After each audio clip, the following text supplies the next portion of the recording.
Comenzamos la presentación de este primer panel que comparto con Mónica. La presentación tiene dos partes. En la primera parte, principalmente, os vamos a hablar del problema general del non-take-up, del problema particular del ingreso mínimo vital, de las diferentes dimensiones que tiene el non-take-up y que hemos estudiado. Y las acciones que hemos promovido desde el Ministerio para combatirlo.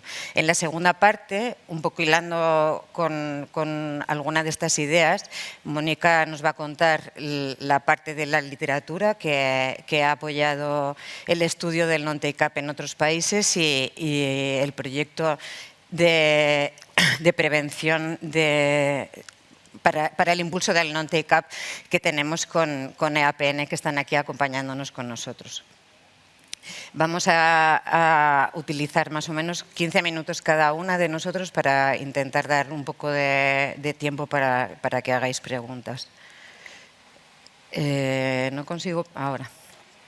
Vale, como concepto general del non-take-up, se conoce como el porcentaje del número de potenciales beneficiarios de una prestación que no la recibe sobre el número de potenciales beneficiarios, y sobre esto hablaremos un poco de forma posterior. El relator de la ONU lo recibe como la situación en la que una persona que es elegible para tener un beneficio no lo tiene. Hemos identificado dos dimensiones importantes, dos puntos de vista desde los que nos acercamos al non-take-up. El primero de ellos está muy relacionado con lo que es la implantación de la política. Es quizás sobre el punto de vista que más se ha hablado, en la línea de lo que comentaba el profesor, de los problemas, del estigma, de la falta de conocimiento. Es verdad que cuando hemos comenzado a abordar el problema del non-take-up a partir del diseño de la propia prestación, abordamos una dimensión adicional que también se estudia en otros ámbitos y la denominamos el problema del non-take-up desde el punto de vista técnico. Esto, para abordar este problema intentamos mejorar las fuentes de información que se utilizan para las estimaciones de los potenciales beneficiarios de una prestación principalmente y la cuantificación de los beneficiarios de la misma.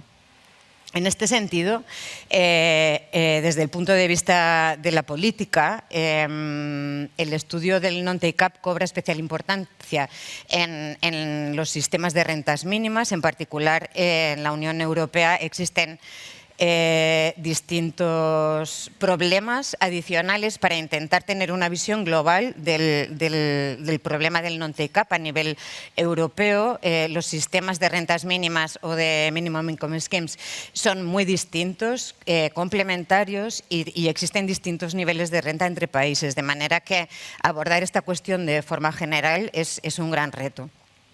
Desde el Ministerio se apoyan distintos grupos de trabajo en estos ámbitos de la Comisión Europea que están trabajando en este problema, en el que se comparten cuáles son las experiencias y las recomendaciones que cada país lleva a cabo para intentar mejorar entre todos y promover actuaciones específicas para reducirlo.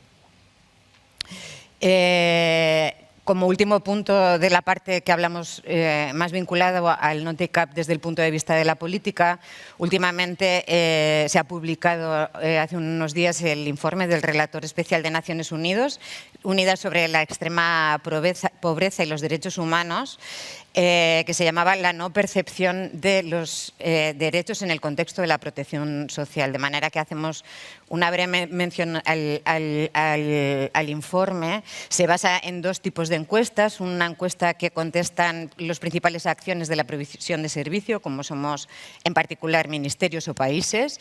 Por otro lado, contestan también individuos que potencialmente debieran de haber tenido derecho a esas prestaciones y están afectados por el fenómeno del non-take-up. Las causas más frecuentes que contestan ambas encuestas en relación a por qué se produce este fenómeno tiene que ver con el desconocimiento de la prestación, con la dificultad de realizar la gestión de la prestación y también la estigmatización.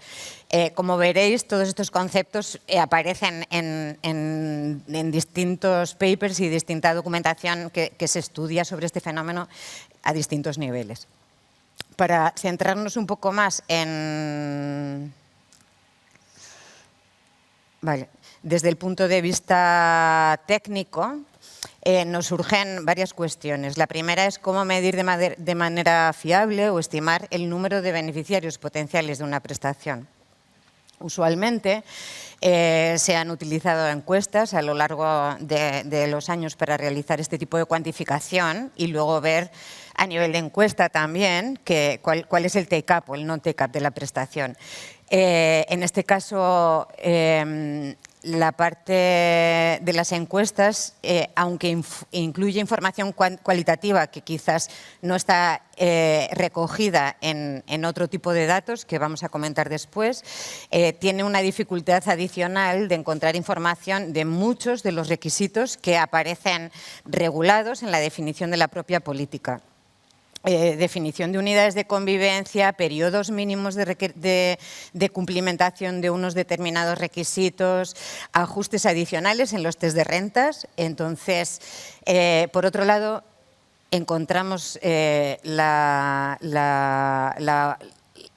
uso de registros administrativos, en este caso, que si bien pueden tener mucha más información que las encuestas sobre aquellos requisitos que se encuentran en la regulación de la política, es cierto que no están todos recogidos. Entonces, tenemos como estos dos tipos de fuentes con beneficios, ventajas e inconvenientes. Estoy teniendo algunos problemas de pasar, no sé dónde tengo que apuntar. Ahora. Vale. En este caso particular, pasando de la parte más general del non-take-up, vamos a ir bajando al caso del ingreso mínimo vital. En este caso es bien conocido que para el diseño de la prestación del ingreso mínimo vital se usaron distintas fuentes de información.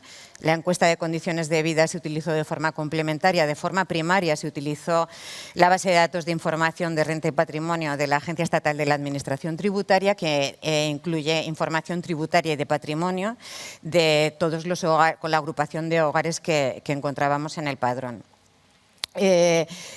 Una de las cuestiones que dificulta también la parte de la estimación de potenciales beneficiarios es el horizonte temporal. En un primer momento del diseño se tuvieron en cuenta unos años disponibles y a lo largo del tiempo la información se va actualizando. En este momento, en el momento del diseño se estimaron alrededor de 800.000 hogares potencialmente beneficiarios de la prestación y se tuvo en cuenta información del 2018 y del 2019.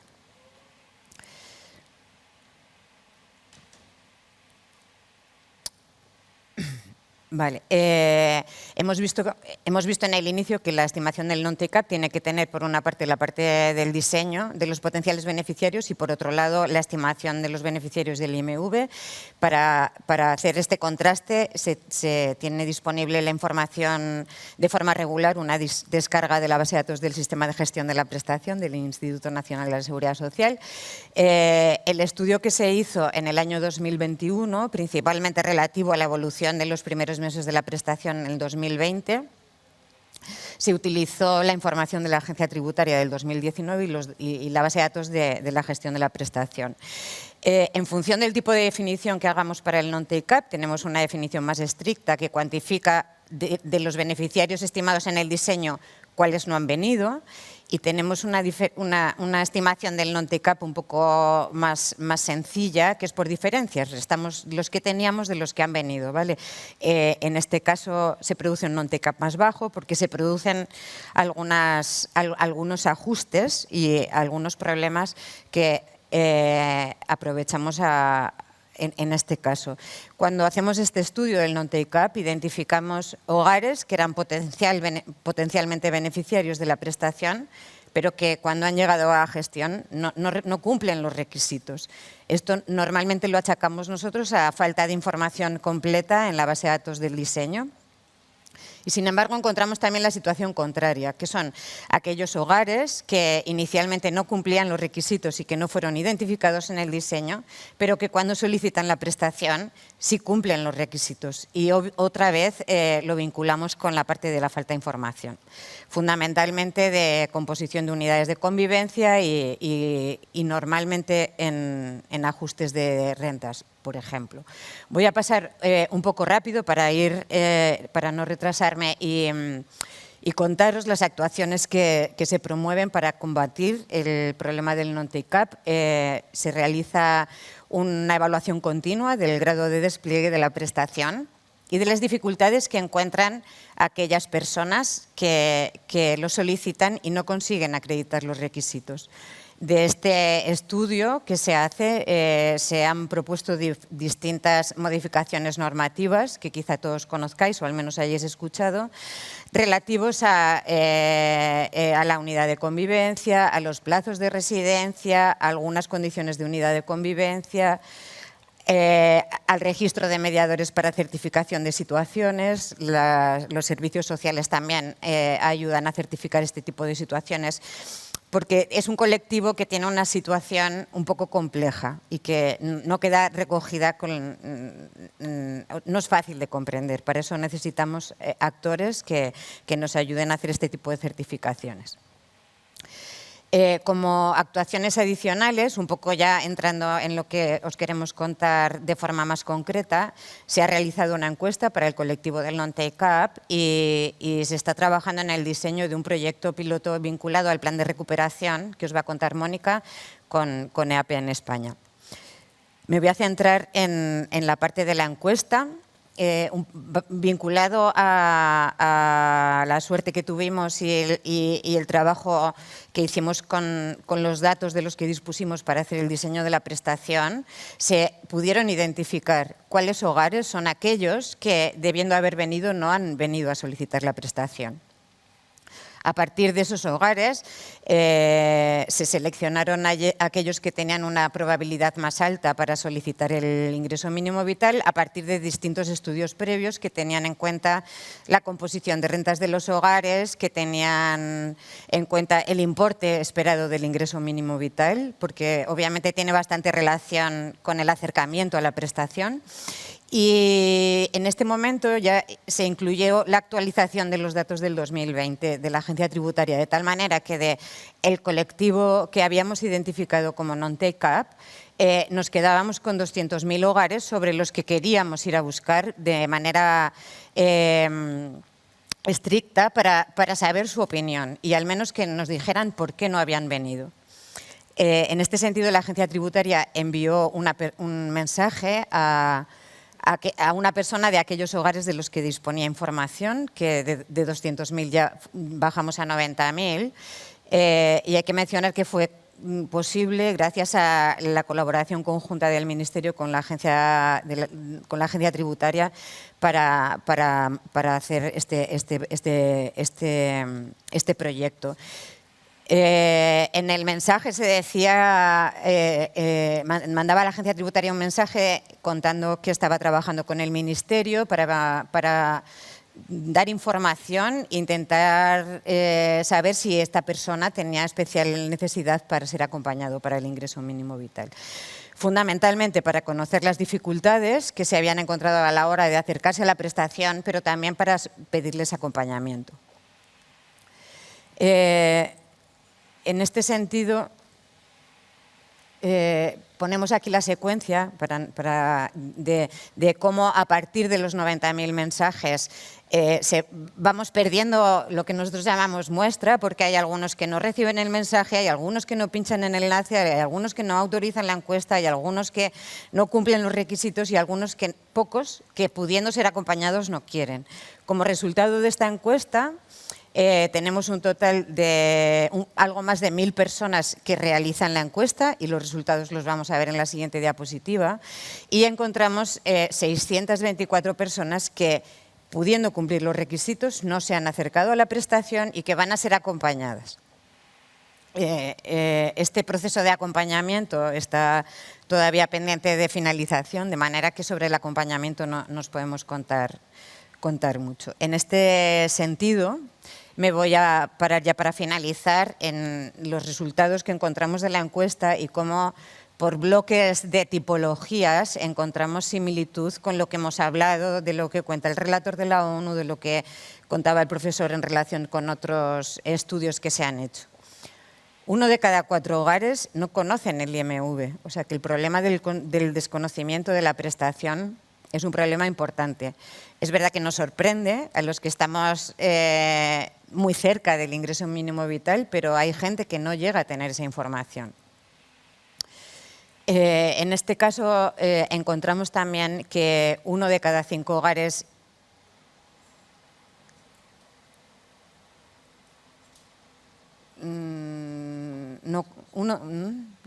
uno de cada 5 hogares lo han solicitado. Quiero decir que, habiéndolos identificado como non-take-up, al final 1 de cada 5 lo había solicitado. Es por un desfase de la información que tuvimos y de los cruces que hicimos.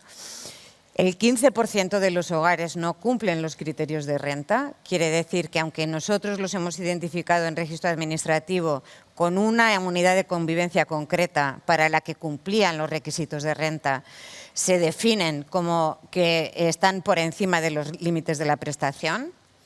Lo catalogamos como la dificultad de la información en diseño, pero puede ser otros motivos. Y ya para terminar, de los que sí conocen la prestación, 7 de cada 10 lo han solicitado, pero de estos el 15% lo han intentado, vinculado con la dificultad que tiene el cierto colectivo de acercarse a los procedimientos de la Administración y el desconocimiento de 2 de cada 10 de los que lo conocen respecto del procedimiento, en parte o su totalidad. Hay veces que la gente no sabe por dónde empezar. En este caso, esta es la primera fase de las actuaciones que hacemos en el Ministerio para combatir el non-take-up, que hemos identificado y hemos analizado y hemos evaluado.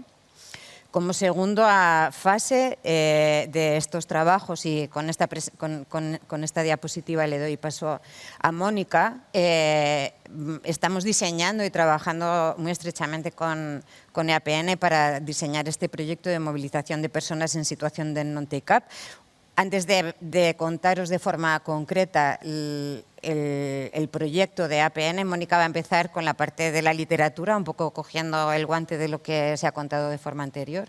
Así que, Mónica, muchas gracias. Muchas gracias, Ana. Fantástica presentación.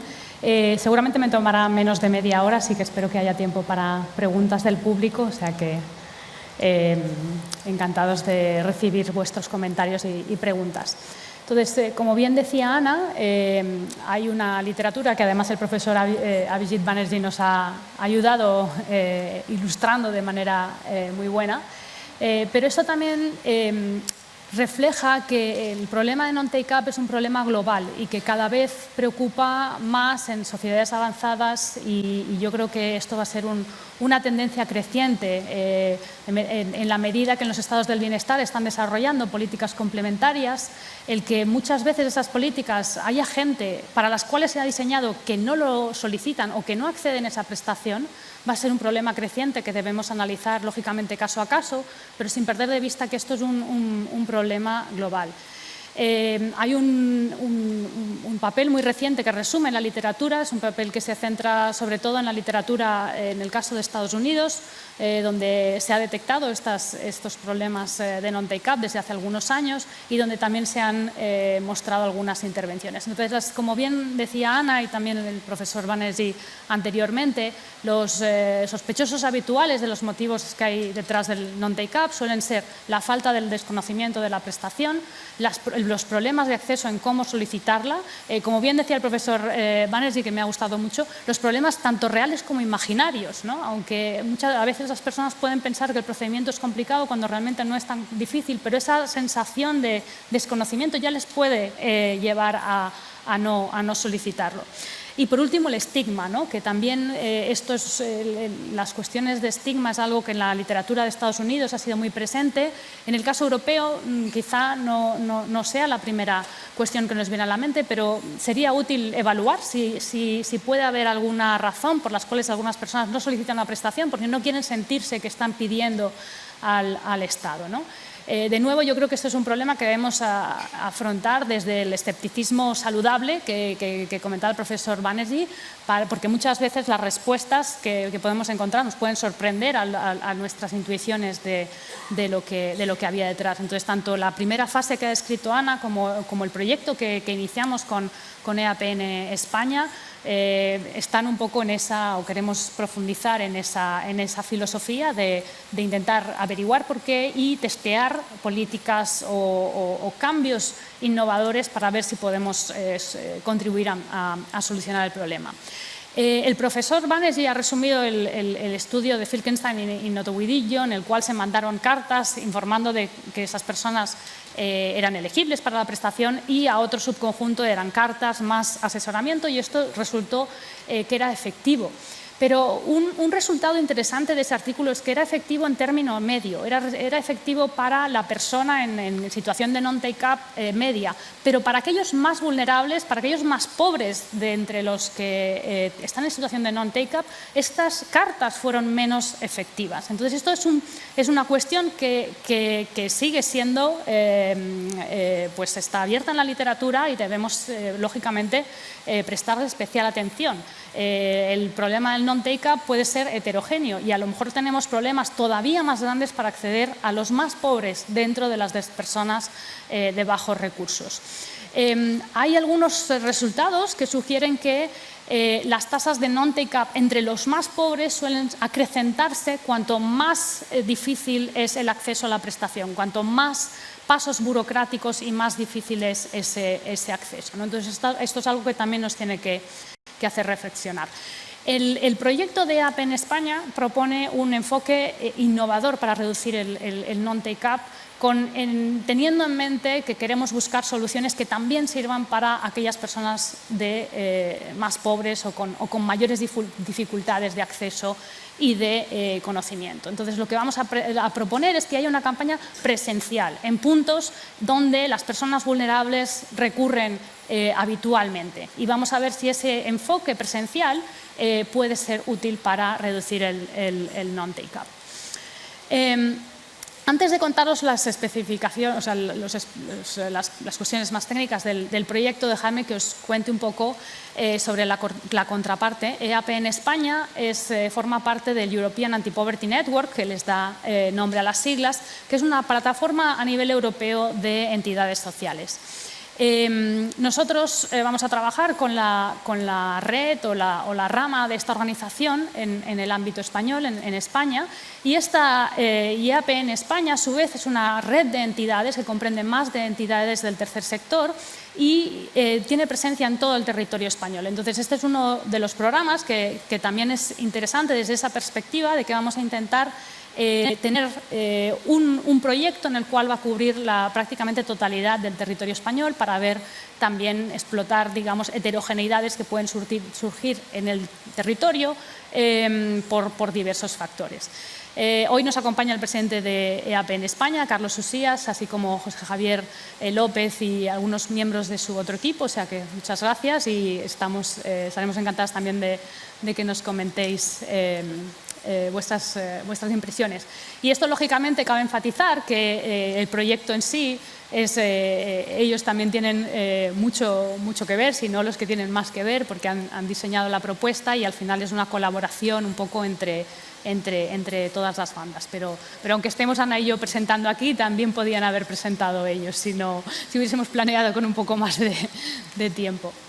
Entonces, el tratamiento que proponemos, como bien anticipaba, es una campaña presencial de información y asesoramiento, enfocado a la solicitud del IMV, del ingreso mínimo vital.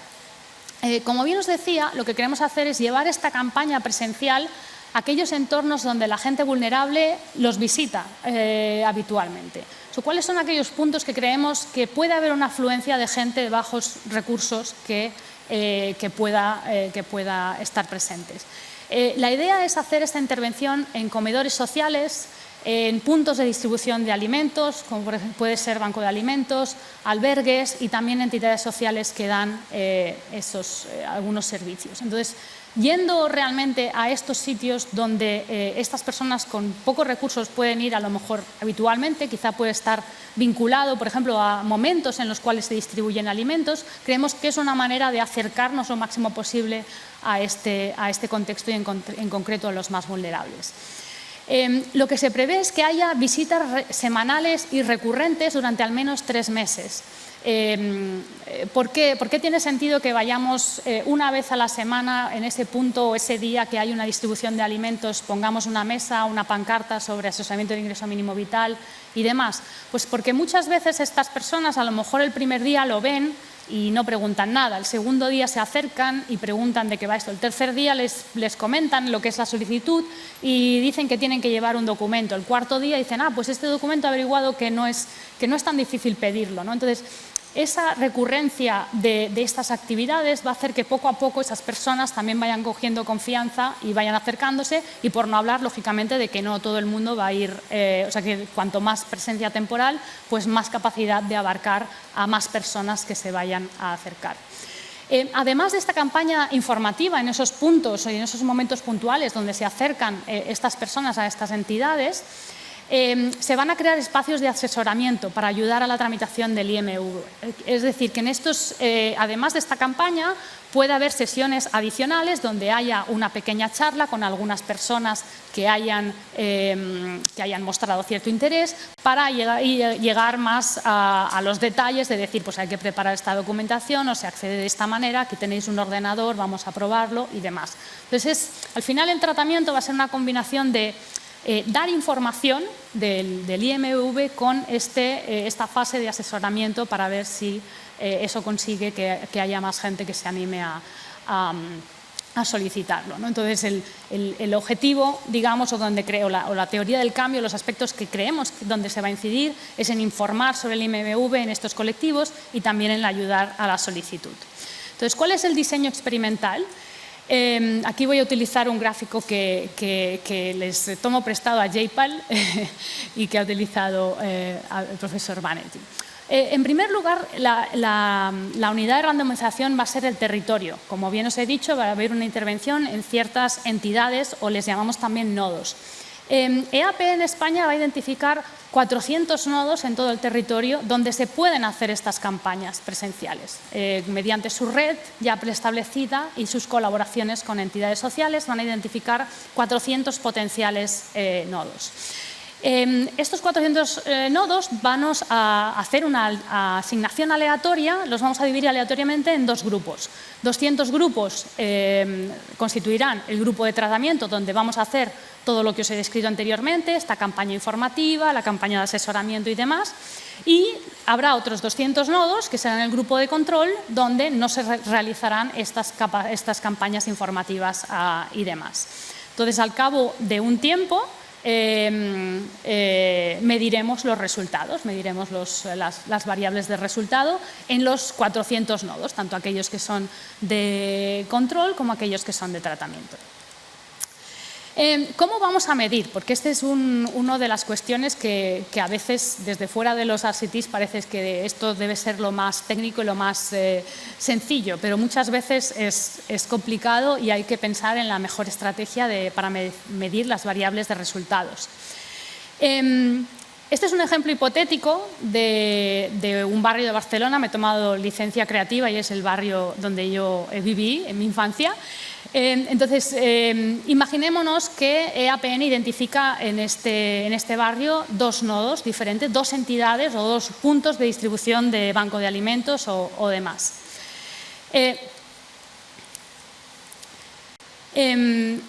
Lo que se va a hacer a raíz de estos nodos es definir lo que podemos llamar una zona de reclutamiento o una zona geográfica alrededor de estos puntos donde está el banco de alimentos. Entonces vamos a trazar un círculo concéntrico que va a comprender secciones censales o códigos postales que estén alrededor, porque ahí es donde creemos que viven las personas que van a estar afectadas por esta campaña si tiene lugar, ¿no? Entonces, antes de saber cuál de estos nodos va a ir al grupo de tratamiento o al grupo de control, vamos a realizar una encuesta telefónica en el global de los 400 nodos a 12.000 personas, con la participación de 30 personas por nodo. Quiere decir, 30 personas que vivan cerca de estos barrios o de estas regiones, pues lógicamente si el perfil socioeconómico de la mayoría de esas personas pues va a ser acorde con personas que están potencialmente o con el ingreso mínimo vital o en situación de non-take-up. Y una vez hayamos hecho esta encuesta telefónica a estas personas, entonces haremos la asignación aleatoria a tratamiento y control. Y entonces, en este ejemplo de nuevo hipotético, el nodo azul va a ser el nodo de tratamiento, el nodo rojo va a ser el grupo de control, y entonces en el grupo de tratamiento es donde haremos todas las actividades que he descrito, las campañas informativas, los espacios de asesoramiento y demás. Entonces, para medir los resultados, volveremos a hacer una encuesta telefónica final. Importante que esta encuesta telefónica vamos a intentar recontactar a las mismas personas que se les encuestaron en la encuesta de base para ver cómo ha cambiado su opinión y su acceso al ingreso mínimo vital. Y en la tercera vía de datos, que en este caso es muy importante y va a ser sin duda uno de los principales activos de este proyecto, es que vamos a poder contar con el dato administrativo sobre nuevas solicitudes al IMVV en las zonas alrededor de los nodos que forman parte de este estudio. Entonces, aquí también es bonito en este proyecto ilustrar cuáles son, digamos, los trade-offs, ¿no?, que nos gusta siempre decir a los economistas, entre los dos tipos de medición, ¿no? El dato administrativo es extremadamente rico, vamos a saber dónde entra la solicitud, cuándo entra, podemos ir realmente acercarnos a estos nodos y demás, pero con eso no nos va a decir por qué la persona no lo ha pedido o por qué la persona, qué dificultades se encontró y demás. Por eso es importante complementarlo con estas encuestas telefónicas donde puedes preguntar muchísimas más cosas, ¿no? Por ejemplo, podemos preguntar pues, si lo han pedido, si lo han intentado, qué dificultades han obtenido y demás, ¿no? Es verdad que estas encuestas telefónicas pues, pueden tener otras dificultades. Por ejemplo, a lo mejor en recontactar a las 12.000 personas va a ser complicado, pero bueno, si podemos llegar a un número suficiente de recontactos, pues ya será deseable. Entonces, esto es un poco el esquema. Entonces, ¿cuáles son los impactos esperados? Y con esto ya concluyo y abro el turno de preguntas y comentarios. ¿Qué esperamos sacar de esta evaluación, de este experimento? Bueno, primero, funcionan estas campañas a pie de calle, es efectivo, encontramos una mayor solicitud del IMVV en estos barrios que están cerca de los nodos tratados comparados con los nodos que no son tratados. Pero, como os comentaba, nuestra motivación inicial no solo nos interesa este efecto en término medio, también queremos ver si esto es efectivo también para los más vulnerables, para bien aquellos que tienen menores ingresos y que normalmente están más alejados de la administración pública en general. También queremos profundizar en el mecanismo, ¿no? Están los resultados mediados por un mayor grado de información sobre el IMVV. Esto, por ejemplo, en las encuestas podemos preguntar cuestiones relacionadas sobre su conocimiento, sobre el IMVV, podemos preguntar sobre solicitud, otros. Entonces, esto va a ser también tanto la encuesta de base como si la campaña es efectiva en reducir estos diferentes motivos detrás del non-take-up, nos va a ayudar a tener más información en el mecanismo. Pero también es verdad que, como bien decía el profesor Banerjee, la manera ideal de digamos, también encontrar los mecanismos es hacer encuestas sucesivas, o quiero decir, experimentos sucesivos en los cuales vas aleatorizando algunos componentes de lo que puede haber sido tu tratamiento en su conjunto. Y esperamos que esto también tenga un impacto en contribuir a diseñar o a mejorar el ingreso mínimo vital, tanto en el procedimiento de solicitud como en campañas informativas y demás. Y ya por acabar, ya si me permitís, sugerencias adicionales donde yo creo que podría haber otros experimentos adicionales o otras intervenciones adicionales. Yo creo que sería muy interesante comparar esta campaña presencial en los nodos y demás con otro tipo de estrategias que podían ser a lo mejor, digamos, más baratas, pero no se sabe si van a ser más efectivas en llegar a la población objetivo. Podría ser mediante redes sociales, en hacer unas campañas informativas sobre el IMMV, también dirigidas a ciertos barrios o ciertos sectores, y ver si eso genera más solicitudes, pero a lo mejor pues viendo si esto es suficiente para llegar a los más vulnerables o no. Pero digamos, a veces intentar dirigirte a un problema desde diferentes estrategias también te permite comparar cuál de las dos estrategias es más útil, es más coste efectiva y para quién. Y bueno, y la última sugerencia sería también intentar también pilotar diferentes sistemas de acceso a la prestación, simplificando a lo mejor al máximo. Ha habido muchas innovaciones y mucho desarrollo en el ingreso mínimo vital, pero en el marco de intentar también testear mejoras, pues esto creo que también podría ser otras acciones que podríamos plantear de cara al futuro. Y con esto concluyo. Gracias.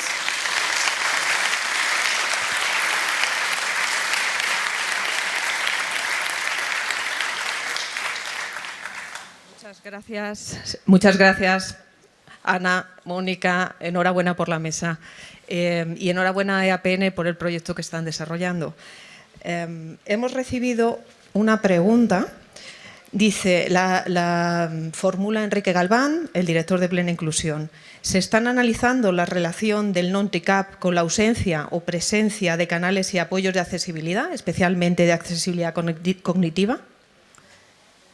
En este momento solo podemos decir que es una información de la que no disponemos, con lo cual no ha podido entrar como variable en el análisis en este momento. Si estuviera disponible, por supuesto.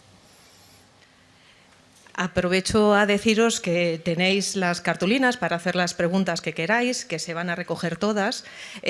Vamos apresurados con el tiempo, pero daría tiempo, lo digo por si alguien quiere hacer alguna. Mientras tanto, Mónica, como siempre decimos, el ingreso mínimo es una prestación viva y está sometida a cambios y a innovaciones.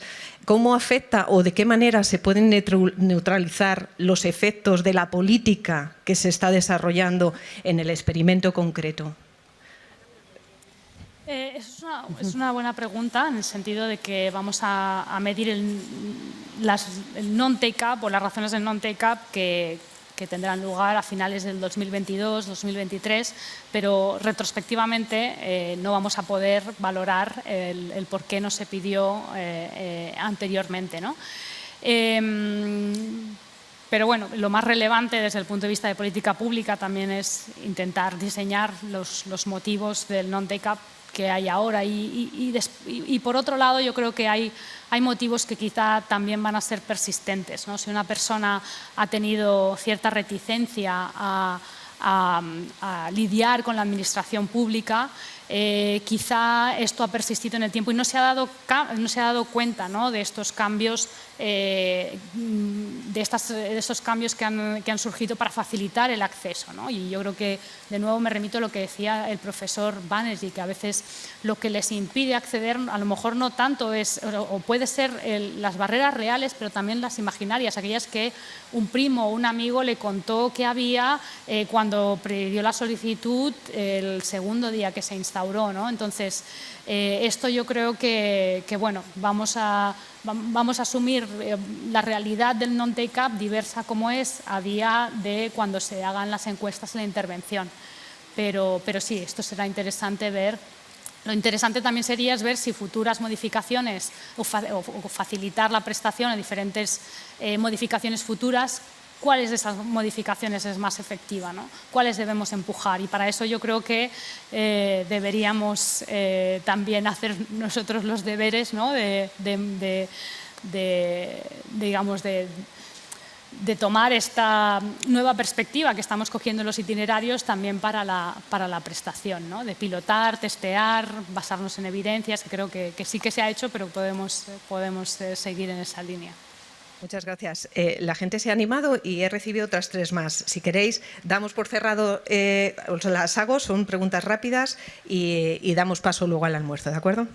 Pregunta Manuel Torres, de Accenture, dice, ¿se piensa profundizar en la comprensión de las barreras de acceso mediante el uso de metodologías cualitativas?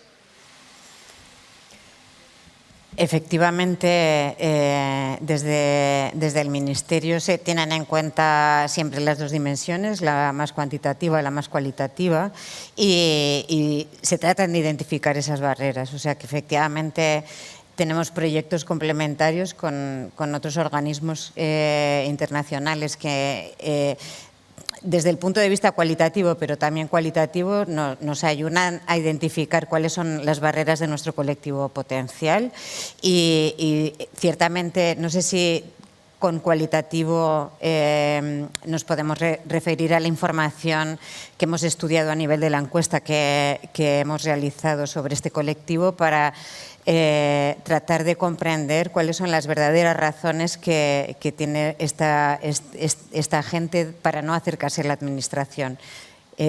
Así que, bueno, es un trabajo en proceso, así que tendremos en cuenta todas las dimensiones para el estudio. Muchas gracias. Leire Salazar, del JRC, de la Comisión Europea, pregunta: ¿cómo se va a garantizar que las poblaciones de los nodos de control y tratamiento sean estables a lo largo del tiempo?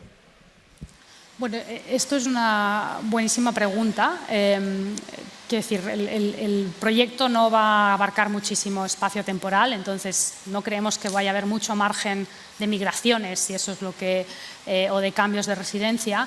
Pero lo que sí puede pasar, que es un problema en las evaluaciones, en los experimentos aleatorios, es que haya contaminación, en el sentido de que personas sepan que este punto de distribución de alimentos hay una campaña informativa y ayuda en el IMV y gente viaje de otra parte de la ciudad que puede venir de nodos controles hasta esa intervención. Entonces, lo que vamos a hacer para reducir ese riesgo en la evaluación es diseñar los nodos ciertamente alejados, o al menos no tan cercanos como que se pueda ir fácilmente caminando de un sitio a otro. Muchas veces, y al final el non-take-up no deja de ser uno de esos problemas, cuando a la gente le dificultas un poquito el acceso a un servicio, no suele ser que haya una gran afluencia, ¿no? Entonces, yo creo que con ponerlos a una distancia en la cual haya que caminar más de 1 hora, el riesgo de contaminación va a ser reducido. Pero aún así, otra ventaja también del diseño que presentamos y de poder contar con los datos administrativos, que es uno de los fuertes de este proyecto y también de todos los que estamos haciendo en el Ministerio, es que vamos a también poder medirlo, en el sentido de que vamos a poder saber cuántas solicitudes vienen de cada lugar, ¿no? Entonces, si hay personas que vienen de nodos de control, que han sido ayudadas en los nodos tratados, pues lo vamos a poder también medir. Y esto lo vamos a poder también, digamos, controlar o tener en cuenta al menos en nuestras mediciones finales. Gracias. Para finalizar, Isidro Rodríguez, de Fundación Secretariado Gitano, pregunta si se ha pensado en determinar el origen nacional o étnico de los participantes en las encuestas.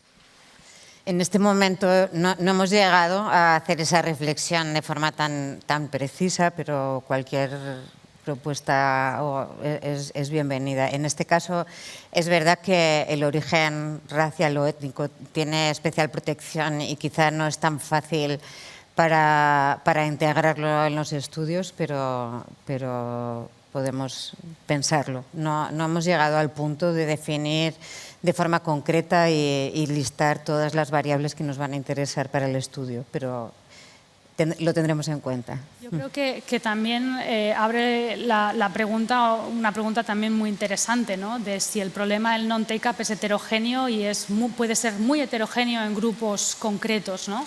Y una de las riquezas del proyecto de APN es que cuenta con 200 nodos, que es un número bastante amplio, pero quizá también eso de pie a poder digamos, evaluar problemáticas concretas e intentar analizar el problema del non-take-up en poblaciones concretas que pueden ser muy diferentes a las del resto. Entonces, recogido el guante, yo creo que esto es algo que debemos pensar con mucha más profundidad.